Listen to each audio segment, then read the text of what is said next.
All right, welcome to The Explainer. Today, we're going to pull back the curtain on one of the most critical systems you use every single day, probably without even realizing it. We're talking about DNS, the domain name system. It's the unsung hero that works behind the scenes for every website you visit and every email you send. No, really, have you ever stopped to think about it? You type in a simple name, hit enter, and like magic, a website from the other side of the planet just appears. How on earth does your computer know where to find it? Well, it turns out it's not magic at all. It's actually something much more organized. The best way to think about it is that DNS is the internet's phone book. It connects the names we remember to the numbers computers need. Let's see how that phone book works. Okay, so let's dive right into this phone book idea. You and I, we remember names. YouAreCute.com. Easy. But computers, they don't think in names. They think in numbers, specifically IP addresses. And that is the core job of the domain name system.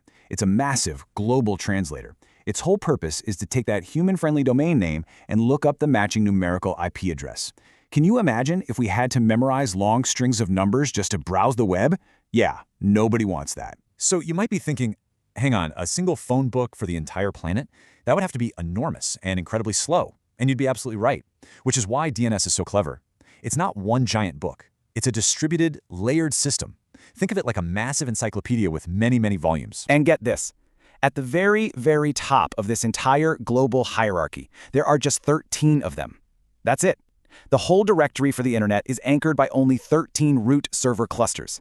Now, they don't have the IP address for every single website, but they know exactly where to send your computer to find the next clue. Those root servers point down to the next layer in the system, the top-level domain servers, or TLDs. And these are the endings we all know and love. The generic ones, like .com or .org. And of course, all the country-specific codes, like .us for the United States or .ca for Canada. And you can see how this all flows together. Your request is basically a cascade of questions.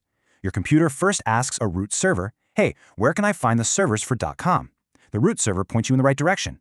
Then you ask the .com server, okay, where's the server for yourcute.com? And that server points you to the final authority, the domain zone server, which finally gives you the IP address you were looking for. Okay, so what's actually in this digital phone book? What do the entries look like? Well, they're called resource records. And just like a business card might have a phone number, an address, and an email, DNS has different types of records for different kinds of information. The most basic and common one is the address record. An A record is the classic one. It maps a name to a standard IPv4 address. Those numbers we're all kind of used to seeing. The AAA record, or Quad A, does the exact same thing, but for the much, much longer next-generation IPv6 addresses. Then you've got CNAMEs, which stands for canonical name. Just think of these as nicknames or aliases. You could have www, FTP, mail, all pointing to the same server's name. And this is a huge time saver for anyone managing a system. If that server's IP address ever changes, you only update one A record, and all the CNAME nicknames automatically follow along. Super efficient. And this brings us to a really, really important point.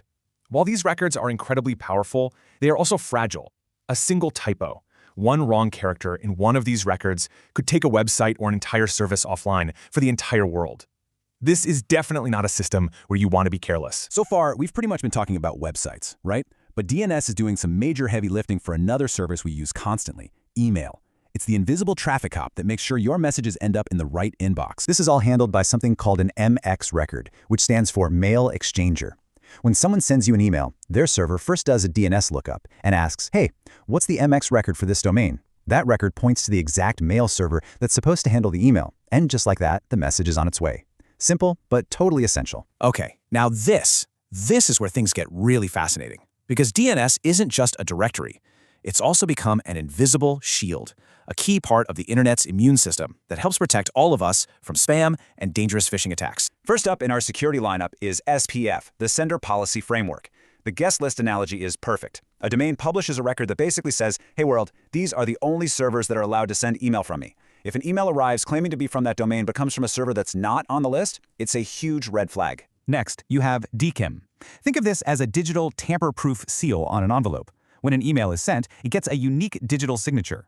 The key to check that signature is published in DNS. So when an email arrives, the receiving server can check it to prove two things. One, that it really came from where it says it came from, and two, that the message itself hasn't been altered along the way. So what happens if an email shows up and it's not on the guest list, or its tamper-proof seal is broken?